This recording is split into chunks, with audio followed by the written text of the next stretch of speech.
Today we are going to be making the Tikka Masala Beef Skewers. Absolutely love this recipe, so I'm so excited to share it with you guys today. Just a few notes before we get started. Anytime before you cook, if you have long hair, you want to make sure that your hair is up, tied back. Put on an apron or something along those lines if you want to make sure that your clothes are protected. And most importantly, make sure that you wash your hands for 20 seconds, warm water, using soap. Really just get in there when you're washing your hands. Okay, guys? Okay, so just jumping in. What we're going to start off with is actually right here. If you can see it close enough, we have it right here, strip loin steaks. And this lesson is going to be all about fast fry steaks. I'm so excited about that because there's so many advantages to cooking with fast fry steaks. And that is because they are super thin, which means that they cook really quickly. It's easier to get dinner on the table, and usually they're more economically priced as well. So it's a great way to basically cook and get familiar with cooking steak. It's a very good steak for beginners. So if this is your first steak, you are in luck. Okay, so getting going, what we're going to start, I'm gonna bring you guys down so that you can see my hands. And I'm going to actually put together the marinade for the beef, okay? Because that's step number one. Okay, so you can see the cutting board right there. Perfect. And what I am going to do, we have our mixing bowl right here. And I am just going to stir in. We have some yogurt. So this is a thick Greek yogurt. And a Greek yogurt is really good in marinades, mostly because it has a little something called lactic acid in it. So lactic acid is in dairy products, and the acid actually helps tenderize meat. So also another sort of food that you can use to tenderize to tenderize meat is lemon juice as well. It's another acid, right? And this is masala paste or curry paste right here. You can see it. It'll add like a nice color. I know that the recipe just asks for 1 tablespoon, but if you want to have a little more flavor in your dish, you can definitely add more. Just know that it will be a bit spicier, okay? So I'm just gonna give that a nice stir. And this is going to just nicely coat the beef. Okay, so now I'm gonna bring the beef back over. And you can see how nice and thin it is.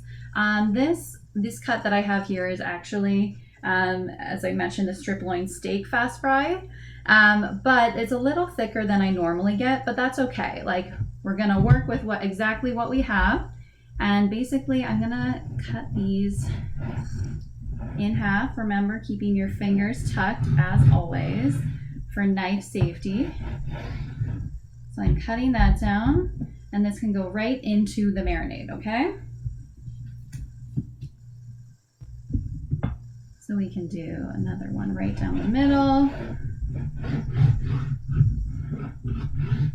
Normally these are a bit thinner, but that is okay. So I'm just tossing them in. We just have one more here. There we go. You can also feel free to trim anything that you see. Just kind of, that's not a big deal at all. You see something that you don't want there. And we're going for about 1 inch thick of strips. That's the goal, okay? So you want it to be pretty thin that way because it's all gonna go onto a skewer. Then I'm just gonna stir this up so that it's all coated. You wanna make sure that the beef is absolutely well coated. And we're not going to, normally with a marinade, basically the longer you let it sit in it, the more flavor it will take up, which is great in so many ways for it to soak up as much flavor as possible. So what you can do is you could do this in advance, and then you basically, you're gonna do it in advance, you can literally just cover it with anything just so that it's an airtight seal, and then let it sit in the fridge. And that'll also help tenderize the meat a bit more. Although I would like to say that with this specific cut of meat, it already is pretty tender on its own. However, if you ended up using a different kind of thin cut steak and you wanted to tenderize it a bit more, definitely leave it. So that would be more like the round cut steak. That is one that is a little bit more of an economical cut. And in that case, what you want to do is have some other ways to tenderize it, really. Okay, so now that I have all of that kind of just marinating away, I'm just gonna quickly go and preheat the oven, and we're just putting it on broil, okay? So you just have to press the broil button. All of the heat will be coming from the top. Okay, so that's set. We're ready to go on that front.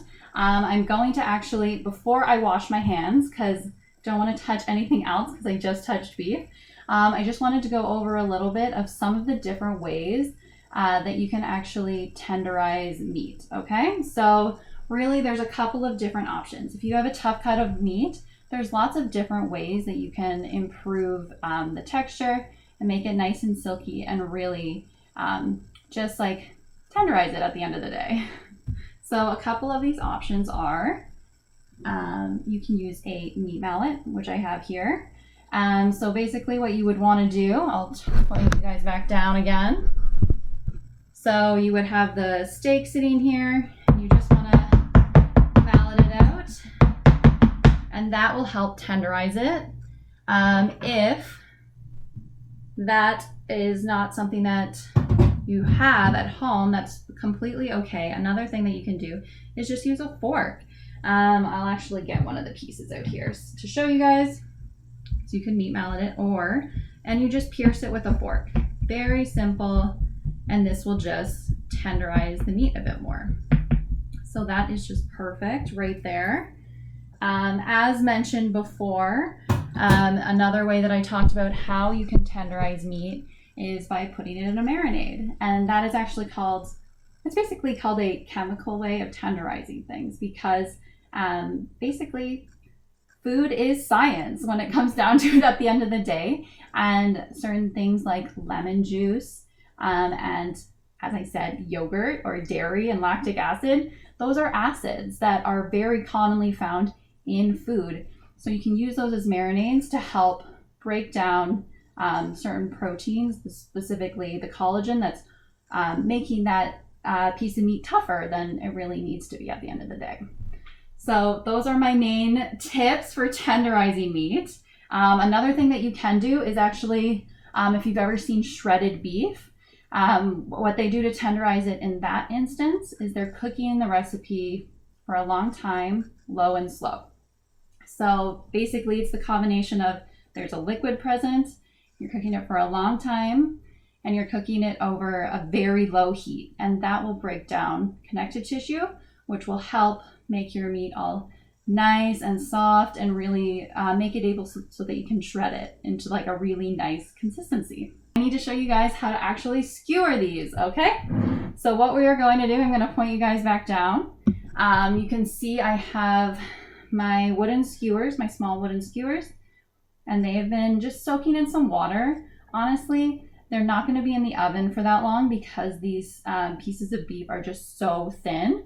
So really what I think you guys should do is just make sure they're wet at least. But basically what we want to do is we want to make sure that the skewers have been moistened in some way, so that's more important if you're going to put them on the barbecue and expose them to fire, just so that basically they don't catch fire or burn off completely and then you have no way to hold on to it. Okay, so I'm going to show you guys how to skewer these delicious beef skewers. So you'll see I have my wooden skewers that have been soaked. And we have our beef right here. So I'm going to just kind of go every other way. Kind of be careful because these are sharp.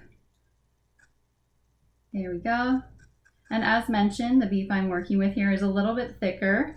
So if you have thinner strips, don't worry about it at all, because the original recipe is with kind of thinner cuts. But at the end of the day, we're going to work with whatever we have, right? That's part of food skills, is knowing that how to improvise. So that is one skewer right there. And I'm going to put it over here. So it is going onto a foil lined baking sheet when it is done. And we're just going to put it in the oven and we're going to bake it for around 7 minutes. Definitely 7 minutes for these ones. I originally said 5 to 7 minutes, but these ones are thicker, so they will need the full 7 minutes, that's for sure. So you can kind of see, I'm just going and kind of like making a cute little wavy pattern. It kind of, as proteins cook, they kind of solidify a little more, so you'll get like this really beautiful cut of meat that can go on top of your little pita, or however you plan on eating it. I'm gonna put it on top of some naan bread actually today. And tikka masala is an Indian dish, so the flavors we are working with today are that is like they're Indian spices, and I have a little plate to show you just in a second here. Basically, because I wanted to just show you guys a little bit more about what specifically is in tikka masala paste or curry paste, that kind of thing. So that's what I'll go over in a second. Just gonna do probably one more of these so that you guys kind of get the picture. And then I can move on to the next element. There we go. Now going back, this is dirty. My hands are dirty, obviously. So what I'm gonna do is I'm gonna put this aside. I'm gonna wash my hands. And then we are going to put the masala skewers into the oven.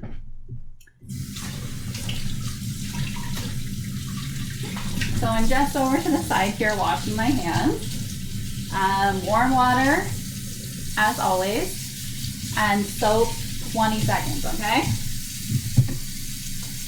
And really, this is so important because we don't want it to come down to cross-contamination, is what it's called in food safety. So you want to make sure that any surface you're cooking with that has had contact with raw meat, that any like fresh veggies that are going to be part of the meal, or anything that basically won't be cooked further, you want to make sure that it doesn't come in contact with that meat.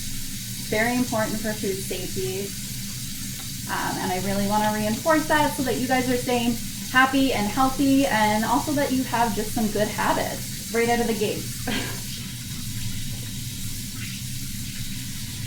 Okay, rinsing my hands. I have a towel right here, a hand towel. So you will see now that I'm just going to pop those skewers into the oven. This is what they look like. With a thinner cut, you'll get more skewers than this. Working with what we have here, so I'm just going to pop them in. And I'm just going to put the timer on for 7 minutes, okay? Okay, and moving over, since I no longer have that other cutting board that the meat touched, I have a new cutting board. You'll see, remember this from last lesson, that I have a damp towel right underneath, and that just helps prevent anything from sliding, so it's perfect. Always food safety, always knife safety. Remember that, guys. I wanted to go back for a minute and actually talk to you guys about the fact that what actually goes into a curry paste or a masala paste.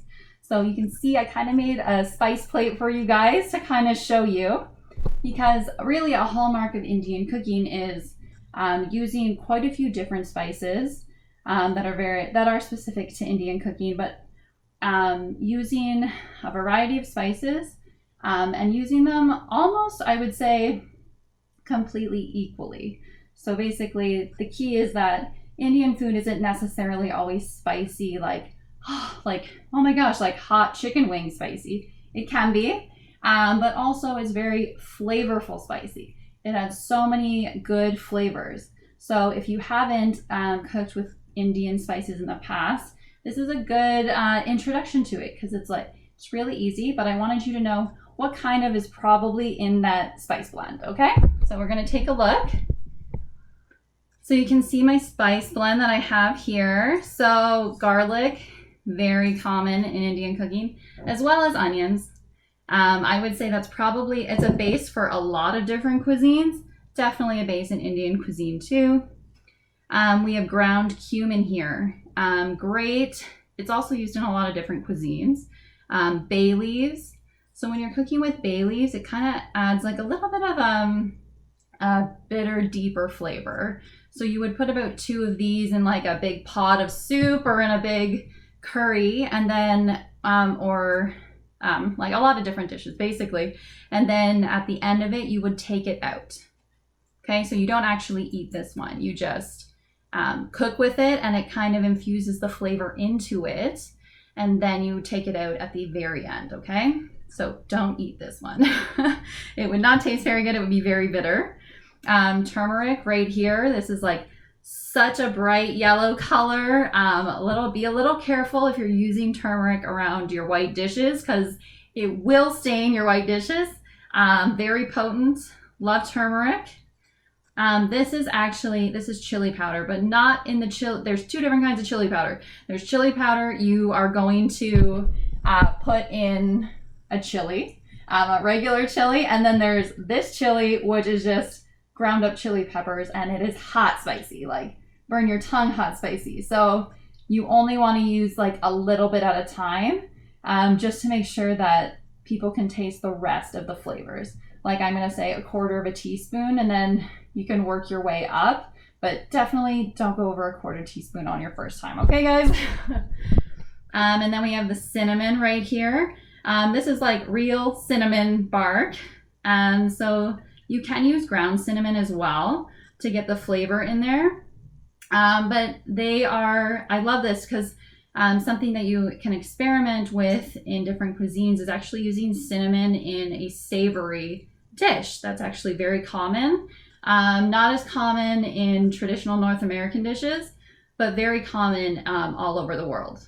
So, and you could, as mentioned, you can also use ground cinnamon, or you can put these into the dish, just like the bay leaf, and then take them out when it's like infused the flavor in it. Right here we have ground cloves. So that's kind of another sweet flavor too. So basically it's like a lot of different flavors. So it just adds so much flavor. And these little guys are cardamom pods. And how I deal with these actually is the same way that I kind of deal with garlic, and that you just kind of take a bowl and you kind of like crunch them, because if you look inside, it's like all these little seeds, and that's actually the flavor. And what you want or you can also get ground cardamom, but basically what this comes down to is that the cardamom pods are same as bay leaves, same as cinnamon sticks. You mix them in, and then you'll want to like pick them out, or if you don't want to pick it out in advance, just warn your family. Cardamom pods are very fragrant. It's almost like a perfumey type bite. So if you accidentally bite into one and it's perfumey, that's what you bit into. It's a cardamom pod. So yeah, that's kind of some of the major spices that are involved in making masala paste. So basically what you would do, so masala powder would be those ingredients. What makes it a paste is that you're usually mixing in some tomato paste to make it into a very flavorful spicy paste, and usually some oil as well, just because those are really good carriers of flavor. As you can see, Indian cuisine has really mastered the whole idea that you can use a variety of spices and this will help you basically how you can use herbs and different spices to add a huge punch of flavor without adding a ton of fat to the dish. So it's great, right? So many different herbs and spices that we just went over there. Okay, so as I said, we are going to move on to the Raita. So the whole point of this dish is basically, it's a sauce. It's a very delicious yogurt-based sauce that goes on top of the beef. And this is such a nice sauce because if you make something spicy, like hot spicy, the whole point of this dish is to kind of cool off your mouth. The dairy really coats your mouth and makes it so that it just cools everything off so that your tongue is not burning anymore at the end of the day. Okay, so first things first, we are going to put in the grated cucumber. So I have this here, and I'm just gonna quickly grate some cucumber. Going right here, really beautiful. I kind of like to avoid the center because there's just so much water in the center, and we're gonna try and squeeze the water out anyways, just to make sure that the dip isn't too watery. But yes, cucumber adds a lot of flavor. It adds a really fresh flavor, and it also helps with the cooling off your mouth, basically.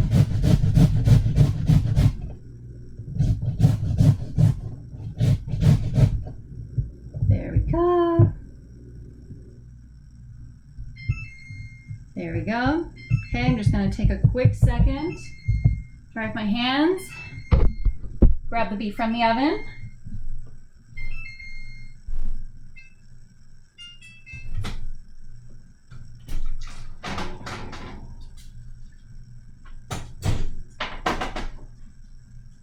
It looks so delicious. So I'm just gonna keep on going with the recipe, and then we'll put the beef skewers on it. Just do this. This is about a 1/4 cup here of cucumber. And actually, I'm gonna switch this out. I think I'm gonna need a slightly bigger bowl by the time this dip is all said and done. So always go up a size if you're not sure. There we go. Okay, so I have a sink over here, and I'm just gonna kind of squeeze it out so that we have, you can see it's a bit drier, right? Just get rid of some of that moisture. And as I mentioned, that's about a 1/4 cup. And then we have some Greek yogurt that I will be putting in here. There we go.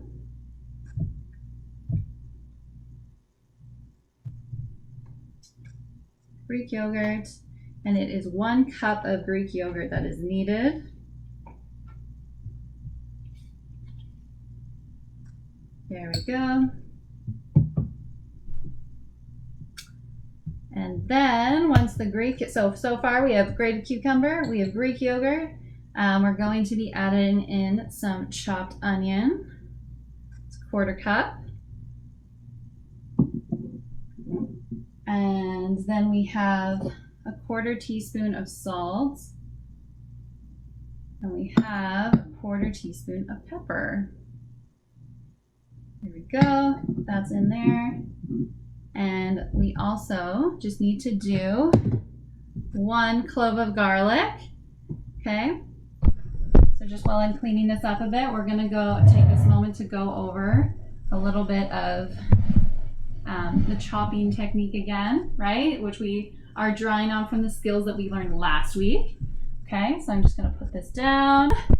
Okay, so I'm gonna take this, I'm gonna crush it. There we go, so that it is easy to take everything off. There we go. Sorry, it just needs a little more. There we go. Okay, perfect. You can see it's all coming off to the side.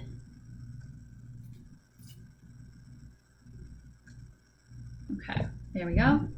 And same as last week, tip of the knife on the board, and you are just going to drop it through, okay? There we go. And this is our chopping technique. right here, okay? We want it to be very small, and then kind of just like if it gets stuck, you can push it down. Always push it down away from your fingers.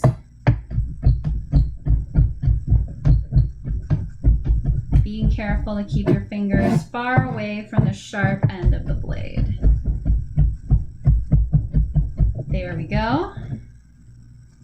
So I'm going to put this down, and then this can go into our little dip here. I'll just put those in too. Here we go, and we'll stir it all up. And it actually looks pretty once you get the, see, the cucumber starts to come up. And then it's like, it's a nice white dip with some green coming through. So it's kind of fun that way. Very nice and fresh.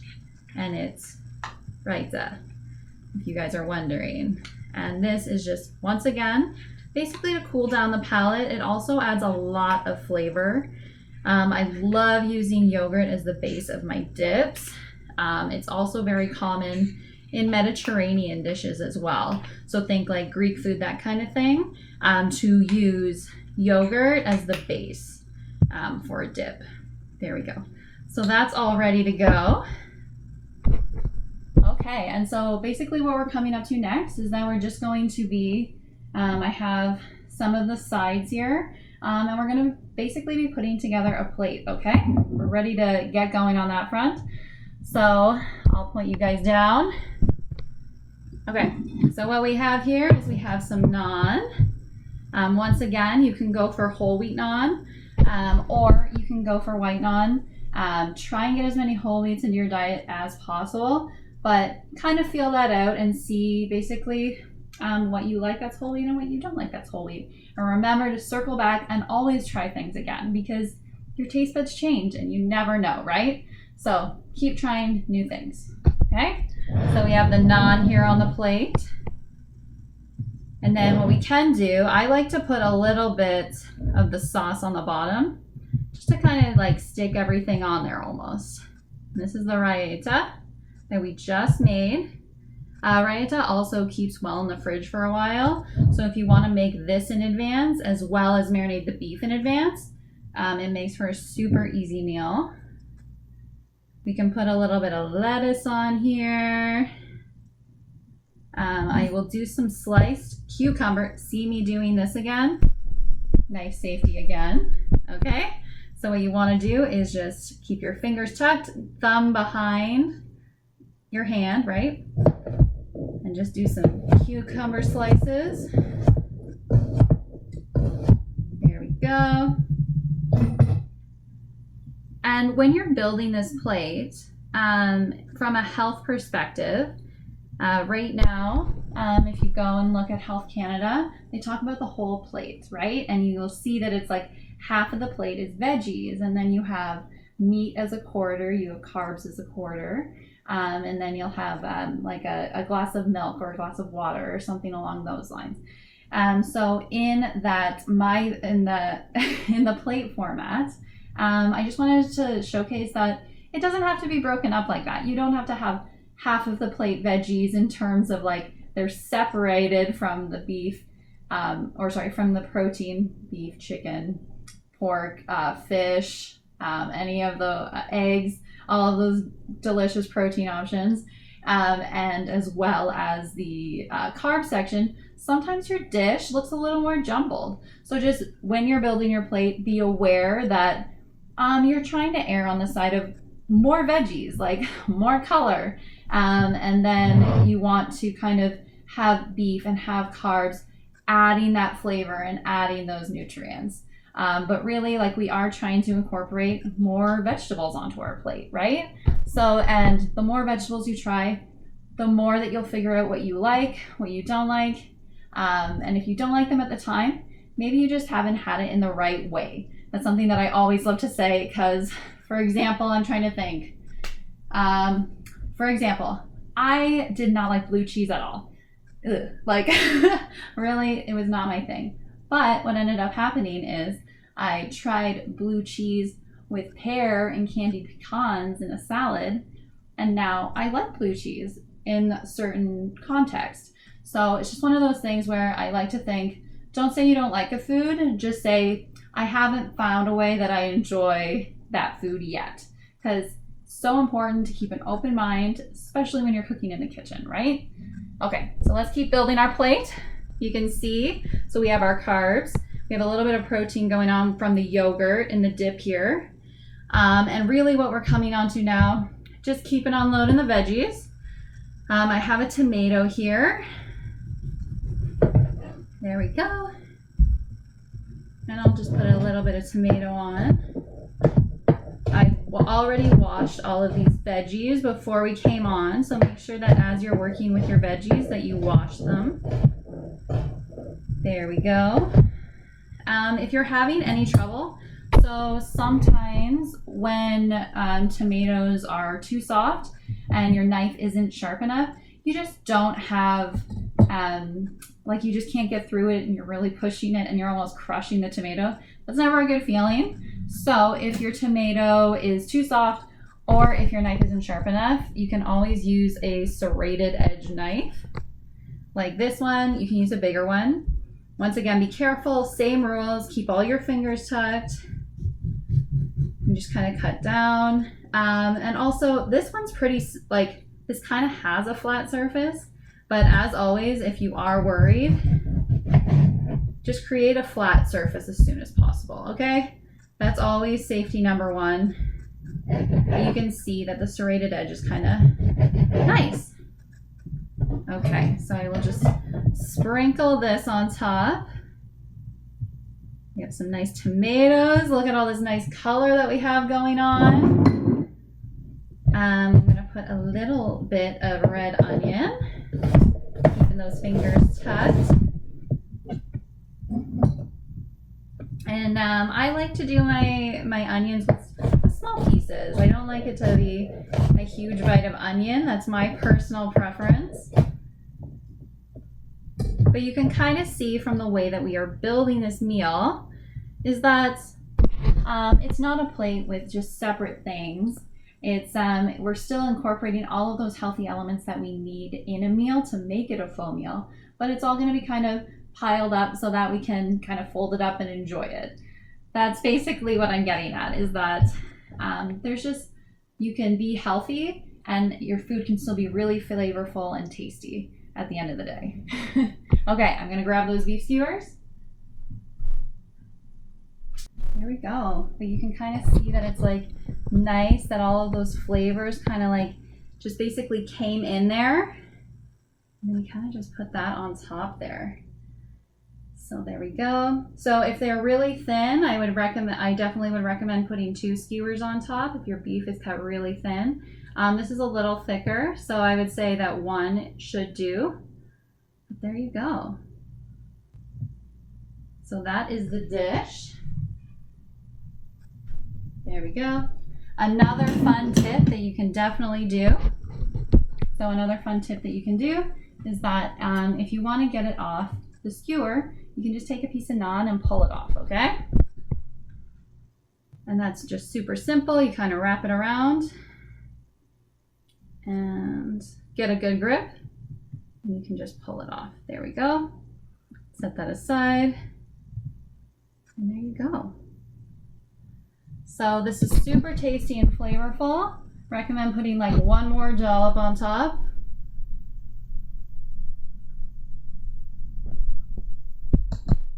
And there you go. That's your delicious dish. Tikka Masala Beef Skewers.